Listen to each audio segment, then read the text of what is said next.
ত্রয়োদশ জাতীয় সংসদ নির্বাচনে নিরঙ্কুশ বিজয়ের পর সরকার গঠন করেছে বিএনপি। প্রধানমন্ত্রী হিসেবে শপথ নিয়েছেন তারেক রহমান। তার নেতৃত্বে ২৫ জন মন্ত্রী ও ২৪ জন প্রতিমন্ত্রী সহ মোট ৪৯ সদস্যের মন্ত্রিসভা দায়িত্ব নিয়েছে। জাতীয় সংসদের দক্ষিণ প্লাজায় শপথ বাক্য পাঠ করান রাষ্ট্রপতি মোহাম্মদ শাহাবুদ্দিন। এরপর থেকেই জনমনে প্রশ্ন, মন্ত্রী ও প্রতিমন্ত্রীরা কত বেতন পান, কি কি সুবিধা ভোগ করেন। আজকের ভিডিওতে জানব সংক্ষেপে কিন্তু পরিষ্কারভাবে মন্ত্রীদের বেতন ভাতা আর সুযোগ সুবিধা।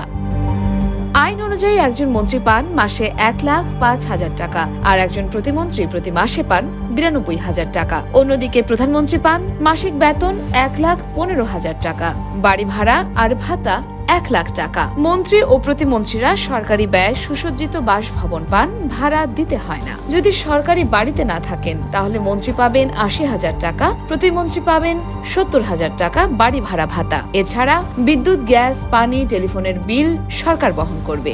বছরে সাজসজ্জা বাবদ মন্ত্রী ৫ লাখ টাকা, প্রতিমন্ত্রী ৪ লাখ টাকা করে পান। নিজের বাড়িতে থাকলে বছরে ৩ মাসের ভাড়ার সমপরিমাণ রক্ষণাবেক্ষণ ভাতা পান।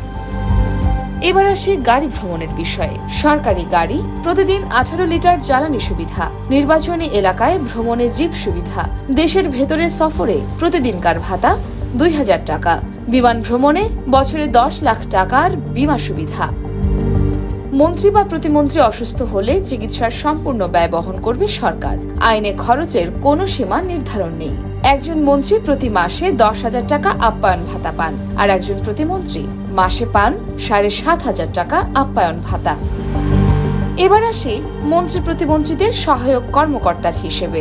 একজন মন্ত্রীর জন্য থাকছে একজন একান্ত সচিব, সহকারী সচিব, ব্যক্তিগত কর্মকর্তা, অফিস সহায়ক, পাচক, জমাদার আর দালি। প্রতিমন্ত্রীরাও পান নির্ধারিত সংখ্যক কর্মকর্তা ও সহকারী। জেনে নেওয়া যাক নির্বাচনী এলাকায় কত টাকা বরাদ্দ থাকে। একজন মন্ত্রীর জন্য বছরে ১০ লাখ টাকা তার নির্বাচনী এলাকায় বরাদ্দ। প্রতিমন্ত্রীর ক্ষেত্রে ৭.৫ লাখ টাকা বছরে।